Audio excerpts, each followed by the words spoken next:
Hi guys, so today we're going to talk about the counselling basics. So welcome back to the Counselling 101 series. Today we're going to talk about the three main core conditions that most of us know: empathy, unconditional positive regard, and congruence. However, in case you didn't know, there are actually more core conditions that Carl Rogers spoke about, but they're not referenced anywhere near as much as the main three that we speak about. So I'm going to tell you those briefly before we start talking about the main three. So the first one is that two people are in psychological contact. So in this case, that would be the therapist and the client in a therapeutic setting, whether this is virtual or in person. The second condition is that the client is in a state of incongruence, so being vulnerable or being anxious. The third condition is that the therapist is congruent or integrated in the relationship. Number 4, the therapist again experiences unconditional positive regard for the client. Number 5, the therapist experiences an empathetic understanding of the client's frame of reference and endeavors to communicate this to the client. And number 6, the communication to the client of the therapist's empathetic understanding and unconditional positive regard is to a minimal degree achieved. So we've got all the 6, and then 3 of those focus on the empathy, unconditional positive regard, and congruence. So that's something maybe you didn't know before. Let me know in the comment section below. So let's get started in talking about the 3 main core conditions, how they work, and how they look in the therapy room. So let's start with empathy. And also, as usual, let's start with the definition from Google. And Google defines it as the ability to understand and share the feelings of another. Now, before we continue, I'd like to emphasize that empathy is very different from sympathy, and sometimes people interchange the two and see them as quite interchangeable, but they're not interchangeable. They're slightly different. I won't go into too much detail, but I'll link a video in the description box that you can use as a reference to help you understand the difference between sympathy and empathy. It's a very popular video by Brene Brown. But in short, sympathy is very surface level compared to empathy, and it's something that most of us do on a daily basis and doesn't require much thinking, doesn't require much effort, and it's quite simple to do. Empathy, on the other hand, is below the surface, it's quite deep, and it has to be quite intentional, which is why it's one of those things that therapists are trained in, because it's a skill that can be learned. And even if it's not something that you naturally have or are naturally good at, it's something that you can work on and develop. So it's a skill that can be nurtured. So in this case, empathy is a requirement from the therapist to the client. The client doesn't have to be empathetic towards the therapist, but they just have to be present and willing to engage in the therapeutic process. But the therapist has to be empathetic to help the therapeutic process as well. So let's have a look at an example of what empathy might look like in the therapy room. And in the examples I'm going to use, when I say therapy room, I don't mean that it has to be necessarily in person. It can also be over the phone therapy. It can be online therapy as well, but therapy room is encompassing all of those. So let's say that a client comes to therapy, it's a woman maybe in like her 30s or 40s or 50s even, and she comes into therapy and she states and talks about how she's been struggling to connect with her teenage daughter. She feels like all they do is argue, and as a result she hates being a mother to her daughter. Now the therapist really needs to show empathy so that the client feels comfortable to share more. If the therapist doesn't show empathy, it can easily lead to shame and guilt from the client, that they feel bad for the way they're feeling, because this might not be something easy to disclose. But I'll get onto that more when we talk about the other core conditions. So in this moment, the client has disclosed something like this. It's really, really important that the therapist does not judge and does not make an impression or give the impression that what the client has shared is good or bad. What you can do as a therapist is commend the client for sharing what they've shared, but it's not the place of the therapist to say whether what the client has shared or is feeling is a good thing or a bad thing. That is immediate judgment, and that will shut the client down. So we don't do that. We avoid that at all costs, and we don't share those opinions and thoughts even if we have them. Where the empathy shows up is then acknowledging the client's feelings as they've described them, not as you've interpreted them. So whatever interpretation you might have come up with as you've heard the client speak is not relevant in the moment. Where empathy shows up is acknowledging what they've shared. So the therapist might start off by responding with something like, you're not getting on well with your daughter and you feel like you hate being her mother. That's a simple response. You've acknowledged what they've said, you've reflected it back, you haven't interpreted it, you haven't changed anything from what they've said. You've kind of just confirmed in a way like, okay, this is how you're feeling and this is what you've shared. And immediately the client feels heard. And it seems so simple, but it makes a big difference to just feel heard. She feels heard, like, yes, that's exactly what I'm saying, and you understand it and you get it. it's not like you've added your own twist and interpretation to it, which is very easy to do, but it's important to not put words in the client's mouth or take words out of the client's mouth and mix them up and then say it back to them in a different way. Yes, you can paraphrase, but you don't put your own interpretation on top of it. And just by saying that, you're not showing any judgment or sharing your own personal opinion and feelings about what they've shared with you. You're keeping it very simple. Now you could stop there and allow the client to also respond, whether that's they confirm that yes, that's exactly it, or they might share more. But the point is you're hearing them and you understand them. And sometimes in this moment, a client might respond and maybe correct you that you haven't understood or heard them properly or accurately. So they might correct you, which is a good thing, because then it means that you're confirming whether you're in the same frame of reference as them or not. So if the client confirms that yes, what you've said is accurate, then they might just be like, yes, that's it. Or definitely, that's basically what I'm feeling. You could then say, that sounds very difficult to live with. Or you might ask, and how does it make you feel? But at the same time, you might not want to ask too many questions early on, but you might just say, that sounds really difficult to live with. Or you could say, so you hate being her mother specifically. And then even now, the client will feel even more seen and more heard because you're not judging them at all. The whole point is you're not making them feel judged. That's why empathy really does a good job of bringing closeness in a relationship. So the client really feels seen and heard now. And making a client feel seen and heard is achieved by acknowledging their feelings and also reflecting those feelings and not judging those feelings. So those three things: acknowledging the feelings, reflecting the feelings, and not judging the feelings. So as you can see, there's a lot of benefits in the therapy room just by showing empathy. So when empathy is displayed like this, it really transforms the depth and closeness between the client and therapist, and it begins to build this therapeutic alliance, which is really important. So one of the main benefits is that it increases the therapeutic bond and the therapeutic alliance between the client and therapist, which allows there to be trust, which allows the relationship to be so much smoother and the therapeutic process to be smoother as well. So this means that your client is more likely to reach their therapy goals if they have therapeutic goals. And this is important because therapy isn't dependent on one party. It's dependent on both people collaborating really well and collaborating in a very healthy way. So both people have a part to play, and it requires that the client is open and brings as much as they can. And it's also on the part of the therapist to make the client feel comfortable to share more and to keep that going. And then that's how the trust grows. And another benefit of empathy is that when you show empathy, it allows the client to share more. You don't have to force things out of them. You don't have to bombard them with question after question so that they can pour more things out to you. Yes, some clients are going to be a bit more resistant because of what they're sharing and the nature of what they're sharing or their personality. But for the most part, when you show empathy, a client is more likely to just freely share, and it's going to make the things that much easier because they're just that comfortable that they can just bring things without you forcing it out of them or bombarding them with questions to get the answer out of them. So making a client feel seen and heard and understood and free of judgment is going to really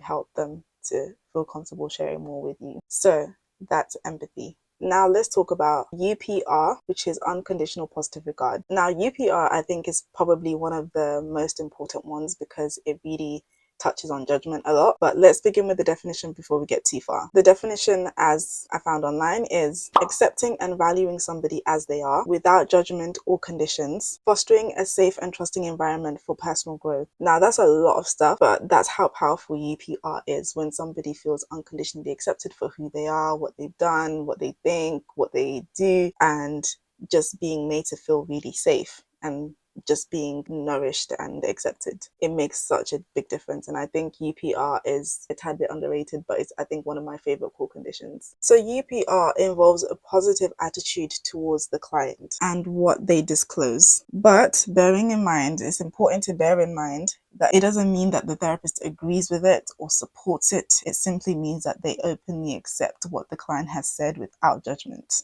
They simply have to listen and respond to what the client has said without judgment. So yes, maybe the client may be talking about something they feel really strongly about. Maybe it might be a lifestyle choice. The client is really, really hell-bent on nobody should eat meat and it's disgusting and whatever, and they might be a vegan who feels like everybody should be vegan. Meanwhile, the therapist is somebody who enjoys meat and enjoys a balanced diet and doesn't really care whether somebody's vegan, vegetarian, or whatever. But then the client is going on about how it's wrong to eat meat. So in this scenario, the therapist doesn't have to agree with this, doesn't have to support it, But what they have to do and what they should do is simply listen and respond without making the client feel judged, without it becoming personal, without bringing in their personal opinion and take on it, because it's not about them. And also, the moment the therapist shows judgment and makes the client feel like they're wrong or expresses their personal opinion about it, it could quickly ruin the therapeutic relationship, and it could even lead to the termination of the therapeutic relationship. So, continuing with our previous example of the client who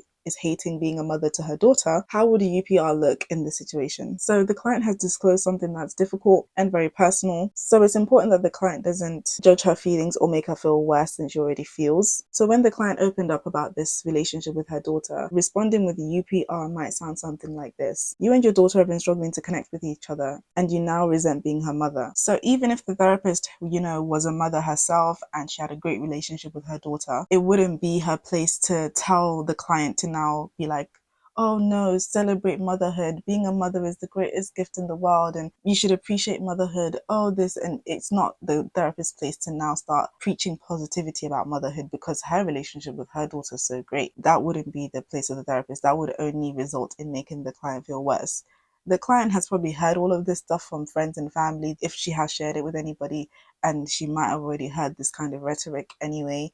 And that's probably why she even feels the way she does. So it's not the place of the therapist to do that. If anything, this will make the client feel bad for the fact that she hates being a mother to her daughter and possibly bring up feelings of guilt and shame if they're not already there. And if those feelings are already present, they will only be amplified even more. And in this case, that would make the client shut down and not want to share more, because the therapeutic room is no longer a safe space for them. It is no longer a place where they feel like they can share something so personal and something that they feel bad about already.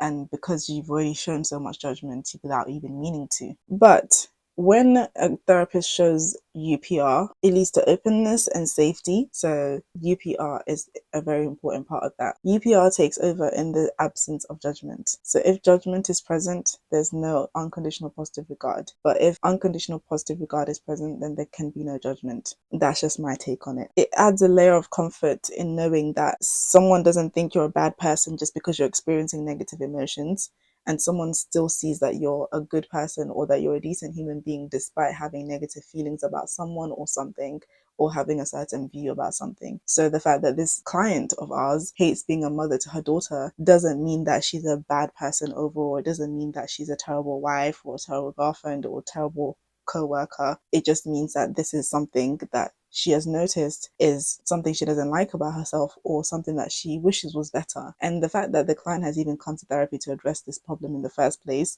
is a good sign. So what they don't need is judgment. And a lot of times people will hold back from sharing things that they think are deeper and darker because they know they're going to be judged. But when there's UPR, those things start to feel easier to share. But the therapist has to prove themselves to be somebody who can be unconditionally positive in their regards towards the client. So that's UPR. Now let's talk about the last core condition, congruence. Now, congruence is defined by Google as agreement or harmony, compatibility. So unlike the other two core conditions, congruence is needed and needs to be present in both the therapist and the client.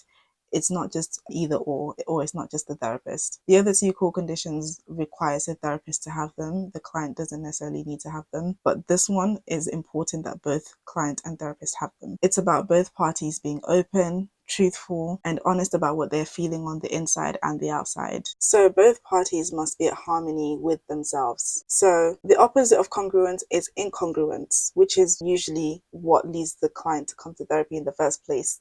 There's a disharmony, there's something that's not compatible within and without, as in inside and outside. For a quick example, before we talk about our client, if, for example, as a client, you're feeling very uncomfortable with your therapist who's oversharing about their personal life or constantly bringing themselves into the room and talking about themselves, and clearly lacking a lot of empathy, keeping the frustration or the annoyance that you're feeling to yourself rather than sharing it would be a form of incongruence. And keeping your frustration to yourself will ultimately make it harder for you to share more with your therapist and to make progress in the therapy room, because you're so preoccupied with how annoyed you are, with how frustrated you are, that why won't they stop talking about themselves? Why do they keep bringing themselves into the room? Why do they keep talking about themselves rather than me? Why do they keep making it all about them? So congruence in this situation would be sharing with the therapist that, listen, I notice that you talk about yourself a lot. Whenever I bring up something about myself, somehow you bring in something that happened to you, or you share your own experience, and it's making me uncomfortable and I don't like it,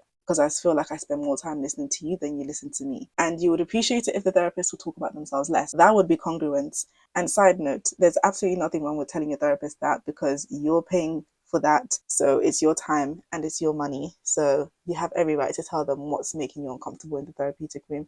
And it's also important just for the growth of the relationship. So let's talk about our client and how congruence would look in the room with her situation. So let's say that the client goes on to then say, I really feel guilty for not wanting to be her mother, but I feel like if I had a different child, I wouldn't feel like this and I'd actually enjoy being a mother. Now that's a big disclosure, but the client is being very congruent in the situation. They are being open and honest about how they feel and how what they've shared is making them feel. So they've not just said, I'm going through this with my daughter and I hate being a mother, but they're actually talking about how it's making them feel, and they don't like how it makes them feel. So this is them being very congruent. So in this case, the client isn't pretending, she's not hiding that this doesn't bother her. She's saying it makes her feel guilty and she wishes she didn't feel like this. Like I said before, as a therapist, you may feel really strongly about this based on your own experiences or your life experiences, but it does not mean that you must share it in the moment. It doesn't mean that you have to say it in the therapeutic space and share it with your client, because it's not about you. So as therapists, our congruence might not necessarily take place in the therapy room. It might take place in supervision, because the supervision space is for us. The therapeutic room is for the client. And we don't want to take up that space with our feelings and what's going on for us if it's not going to be helpful for the client, and which most of the times, especially in a situation like this, it's not going to be that helpful for the client. So unless it's in the best interest of the client, you do not need to share how you're feeling or disclose what you're thinking and feeling within the therapeutic space. So when you go to your supervisor, you can then disclose and be congruent about how your client is making you feel. I've got this new client and she's talking about how she hates being a mother to her daughter because their relationship is horrible and all they do is argue. But I'm really finding it hard to be with this client, and I just feel very frustrated when I'm with her because my mom was really horrible to me and it's bringing up all these unresolved feelings that I had with my mom. So that could be the congruence that you now show and display when you're in supervision with your supervisor. And sometimes congruence might not necessarily be sharing it and saying it out loud to your supervisor. It could be just admitting to yourself and being self-aware enough to admit that I'm not feeling very comfortable with this client, even as you're in the session. Just being aware and acknowledging that I'm not liking this. It's bringing stuff up for me from my past, or I have a great relationship with my daughter and this woman is making me angry because how can she blame her daughter for this? How can she not enjoy motherhood? Or it could just be so many things that you're feeling and that are coming up for you while you're in the session.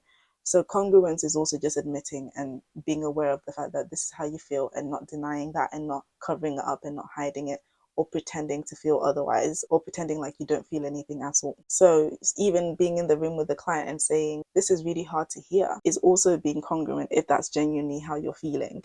And with this, you can still be congruent to an extent without having to make it about yourself. But you can just tell the client, this is really hard to hear. That will still be congruence on your part, but it will also show the client that you're listening and that, yes, it's not an easy thing, but it's not also about you. So congruence for the therapist, sometimes it has to be limited or can't be fully expressed within the therapeutic room, but it can still be expressed in the supervision space. So congruence is beneficial definitely for both parties. It helps us to release anything that we're holding in and allows authenticity, which is really crucial for the therapeutic relationship and for therapeutic growth. This level of freedom and openness allows room for real growth. When both people in the therapeutic relationship can be at harmony within themselves, there's more freedom in the therapeutic room, and this creates a certain level of fluidity and safety that a lot of us yearn for. It can almost sometimes begin to feel like a friendship, and this is not a bad thing as long as the relationship remains professional. So that brings us to the end of this video, and I hope that this helped you understand the core conditions a lot better. And a few years ago, I did videos on these core conditions individually, which you can watch and will be linked in the description box and at the end of this video. So until the next video, thank you for watching. Don't forget to like and to subscribe and to leave a comment. Which core condition do you like and which one do you find interesting? Let me know in the comment section below and I'll speak to you guys in the next video. Bye.